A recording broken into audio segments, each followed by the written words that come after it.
আমি যখন ছোট ছিলাম তখন দেখতাম আমার মা রাতের বেলা অনেক জন মানুষ মিলে এই পিঠাটা তৈরি করতেন। এই পিঠাটা তৈরি করতে কিছুটা সময় লাগে, হাতে তৈরি করা হয়। তো সকালবেলা যখন আমাদের বাড়িতে খেজুরের রস হতো, তো খেজুরের রসটা যখন দিয়ে যেতেন, তারপর উনি এই পিঠাটা রান্না করতেন। আর আমরা ভাই-বোন সবাই মিলে প্লেট নিয়ে চারিপাশে বসে থাকতাম খাওয়ার জন্য। শীতের সকালে গরম, গরম পিঠা রান্না খাওয়া একটা অন্যরকম ভালো লাগা, ভালোবাসা কাজ করত। তো এখন হয়তো ওরকমটা আর দেখা যায় না। এটা আসলে একটা ঐতিহ্য। এগুলো প্রায় হারিয়ে যাচ্ছে যেহেতু এখন আমরা শৌখিন হয়ে গেছি। এখন আর কোনো কিছু কষ্ট করে করতে চাই না। তবুও ভাবলাম যে আমি আমার অন্তত ছেলেদেরকে একটু খাওয়াই, তারা একটু চিনুক, এটার সঙ্গে পরিচিত হোক। তাই এই পিঠাটা আজকে তৈরি করতে চলে আসলাম। তো ১ম এ দেখলেন যে এটা হচ্ছে আতপ চাউল গুঁড়ো করে চালের আটা তৈরি করা হয়েছে। তারপর সেটাকে একটু সেদ্ধ করে নিয়েছি। নিয়ে একটা কাই তৈরি করে নিয়েছি। তারপর সেটাকে ভালো করে হাতে মথে নিয়েছি। এরপরে এই যে ছোট, ছোট মানে লতার মতো করে কেটে নিচ্ছি।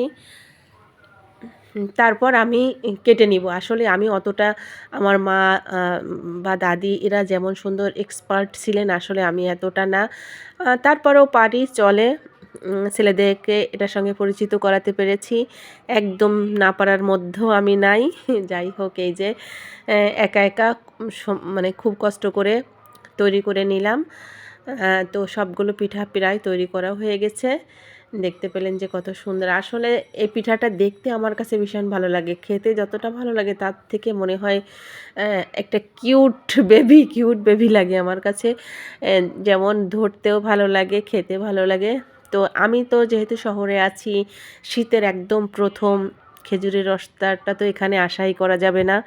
তো এটা আমি দুধ দিয়ে রান্না করব। দুধ দিয়েও রান্না করা যায়, খেজুরের রস দিয়েও করা যায়। আসলে মানে কোনো বিকল্প রাস্তা তো থাকবে, পথ তো থাকবে নিশ্চয়ই।